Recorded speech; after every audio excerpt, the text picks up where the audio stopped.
Hello and welcome back to the Women's Football Chat. We're here to talk about Keira Walsh potentially moving to Arsenal. I was about to say Barcelona, but it's Arsenal.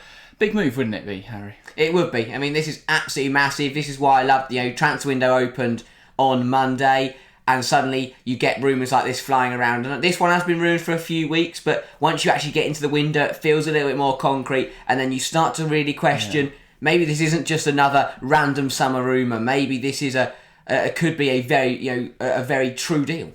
Yeah, I think that last summer we had a very tame window because of the Women's World Cup, the fact that went into July and into August. A lot of clubs, obviously, a lot of players were away in Australia, so they weren't able to make deals, and a lot of clubs were waiting until after the World Cup to make transfers. So then there wasn't really much time to make those deals. But now we've got a full summer where there's no interruptions. There's the Olympics, but that's not as competitive or as prestigious as the World Cup. So yeah, it feels like now clubs have got a bit more free rein to go out and make transfers. So let's talk about Keira Walsh to Arsenal. Firstly though, why would she leave Barcelona? What's the pull now? I understand it because I think it's the competitiveness. Keira Walsh now, 2-time UWCL winner, has won everything there is to win in Spain. Where is the motivation for her to keep doing that season on season? She's won the biggest trophy in women's football twice with one team. And honestly, she can still do that at Arsenal. And as I said, we spoke about it in previous videos. The competitiveness between the WSL and the Liga F is quite different there.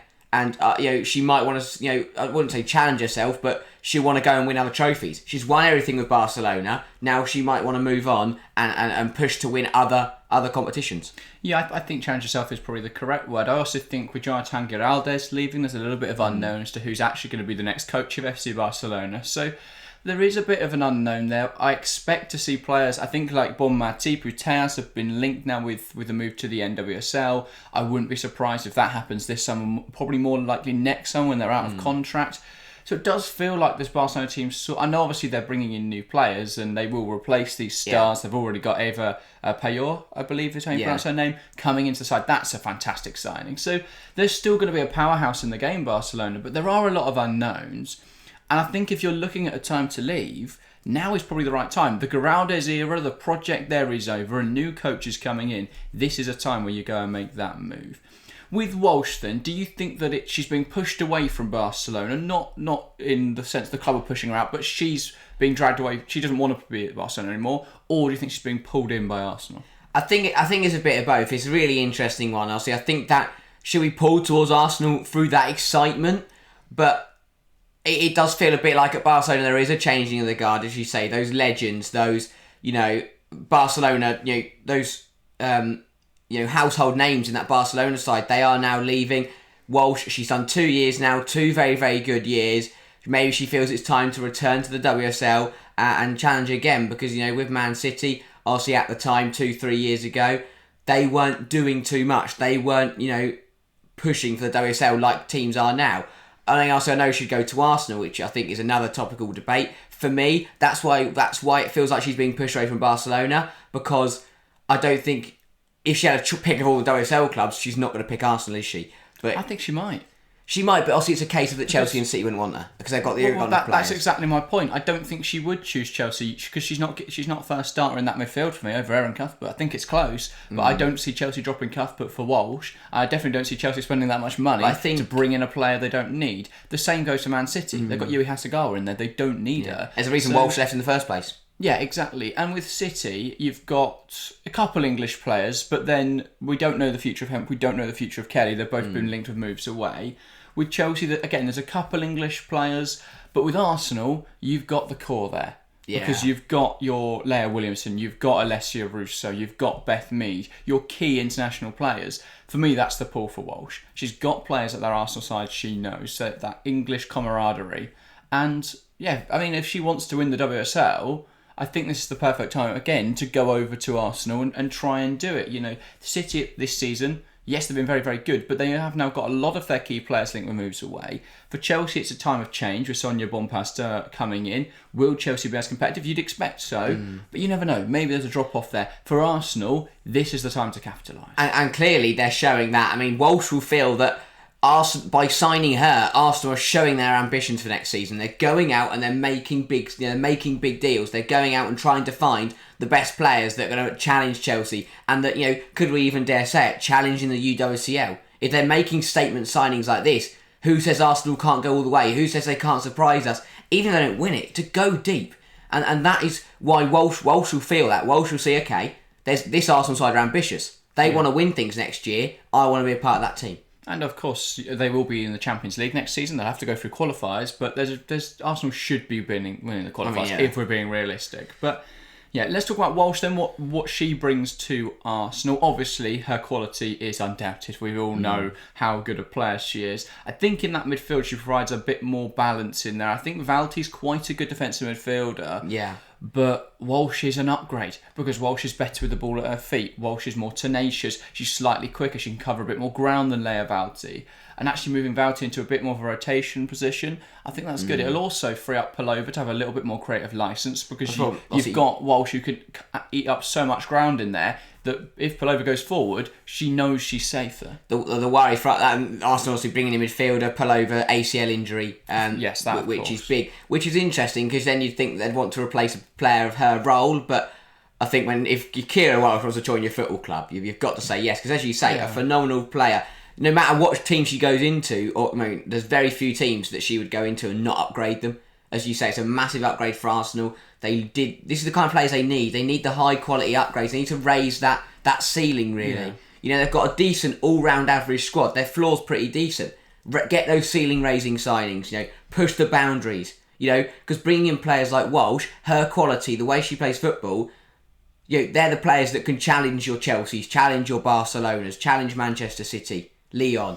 These are the kind of signings that Arsenal need to make. On top of that, first I just want to say on your midfield point, I hope Arsenal, with Palova's injury, do put a bit more faith in Kyra Cooney-Cross. They brought her in for a reason. Yeah. Let her have a starting role for a bit. But I want to talk about, you say they're ceiling-raising signings. Arsenal have been linked with Mariona Caldente. That seems like that's going to happen this summer.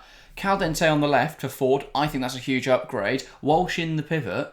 For me, Arsenal have built a really good squad there. And if they can work out what they're doing in attacking areas, now that Miedemar's gone, they're not shoehorning her into attacking midfield. And you've got a Russo, Caldente, Little and Mead front four. For me, that is incredibly strong. I mean, even if you can convince Ford and Valti to stay as rotation options, they are phenomenal players to bring off the bench. Even so, Caldente can play attack midfield and you keep Caitlin Ford. Yeah. So they've got options in that front line for Arsenal. However it goes, I think it's going to be really strong. Now let's talk about whether that deal is possible for Walsh. Because obviously Arsenal and Walsh apparently have agreed personal terms, so that seems to be done on their end. The problem for Arsenal now is that Walsh is still in contract with Barcelona for another season. So do you think they'd have to break the transfer record to pull this off? And would we get a $1 million+ transfer? I think potentially so. I mean, Barcelona are demanding a very, very high fee, of course. I mean, yes, I think they're limited by the fact she has only got a year left. But either way, phenomenal player, still in contract. They're going to want a very, very high transfer fee. And yes, I mean, saying that she went for 400,000 to Barcelona, you think it's going to be at least double that. If not towards that, I think we could be over that $1 million mark. If not, I mean, it might be 1 million on the dot. But yeah, it's going to be a very, very high fee. It is probably going to break the record, if not be very close to it. If Arsenal want Walsh, they've got to dig into their pockets. They've got to, they've got to raise the money. They've got to give a big fee to Barca, which they might not want to do. But I think if Keira Walsh is on the line, you've got to throw the money in. But for me, it's entirely necessary. Yes. Because I look at it as, if you bring Keira Walsh in for Arsenal, for me, that gets you Champions League football. There is no way that team then doesn't qualify for the Champions League. And now if Arsenal are smart about that, they'll go, you know what, that's £1 million, there's a lot to part with. But if they can sell out the Emirates in 3 group games, and then have some knockout games they'd like to think, suddenly that's a whole lot of revenue. Yeah. And on top of shirt sales, on top of the fact they'd be a bit more competitive in the WSL, that's going to drive more ticket sales at the Emirates. That's going to drive more interest to the Arsenal team. For me, that's got to be the pulling factor. You've got to look at the £1 million. Is it well spent? Because for me, Walsh does make that much of a difference. Yeah. Walsh does take them to that next level. They'll get the money easily. Obviously, now they announced as well that every home game's at the Emirates next season. I mean, that's that's 11 games where when we've seen them sell out before, if they can do that 11 times over the season, suddenly the Keira Walsh money is they're not worrying about it. Especially when you're bringing in Caldente for free, I think. So that's not a transfer fee either. Obviously, she will be on a fairly big wage comparatively. But that you can just give her Miedemar's funds, because Miedemar must have been on quite a high fee. Yeah. So you just give that money to one of these two players, and that's the thing. Arsenal are doing well. I think they're doing well. We talked about Miedemar and why that might be a bad deal at the time, but I think that is a huge reason, because she's not going to start over Russo. They've still got Blacksenius, and she was on a fairly decent contract, I think. So, I can understand it from an Arsenal perspective. I think they've done quite well this summer so far. I still think they're chasing a goalkeeper, and that's an issue, because the longer that goes on, the higher Aston Villa can bump that price up. The closer we get to the new season, the more pulling power Aston Villa have, the more negotiation power. So they need to get that done. So they need to get that Van Dobstad deal done if they're going to go for it. If they're going to go for Mary Earps, they've got to get that over the line, because Earps is still a free agent right now. The way they're throwing money around, I wouldn't be surprised if Arsenal could honestly bring in Earps, Carente and Walsh in this summer. That's scary. That is worrying for the rest of the league. The only thing they need after that is to convince Serena Weigmann to come out of the England role. Yes. Then suddenly they win it all. That would be the only limiting factor, I feel, would be Eidevall. If Arsenal can make those three... Because if they make those three signings and don't win anything, then suddenly you've got... the Conte Cup's not good enough. It's very true. Very true. But I think Eidevall's a good coach. He should win something. This is big business from Arsenal, though. Yeah. They're clearly showing they've got ambition, they've got fight. And as we said, we spoke about it all summer, and we'll speak it more as we get towards the start of the WSL. Chelsea going through a lot of change.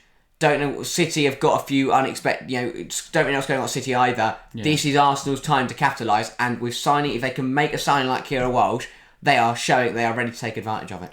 Yeah, very true. Very true. I think that's about everything for Chelsea as well. We haven't mentioned it yet in any videos, but I don't think we're going to do a video on it. But Chelsea have apparently agreed their first deal of the summer for Sandy Baltimore from PSG. I believe that's a free. So the moves coming across the WSL, we're going to try and keep on top of it. And of course, there's been loads of other stuff going on throughout the pyramid. But so make sure to subscribe, because we're going to be talking about this every week, a different topic every week throughout the summer until we get back around to the new season. Obviously, in a few weeks' time, we'll be doing some coverage of the Olympics. We're not exactly sure what games we're going to do yet, but we'll try and pick out some good ones. Let us know what you want to see. Yeah, exactly. We are thinking USA Australia could be a good one, because we know we've got a lot of US and Aussie fans, so look out for that. But that is everything from us today. I hope you have enjoyed. Make sure to get involved in the comments down below and let us know your thoughts. Is Walsh a good signing for Arsenal? Why would Barcelona let her leave? And why would Walsh want to join Arsenal? Answer all those questions in the comments below. But thank you guys very, very much for watching, and we'll see you next time.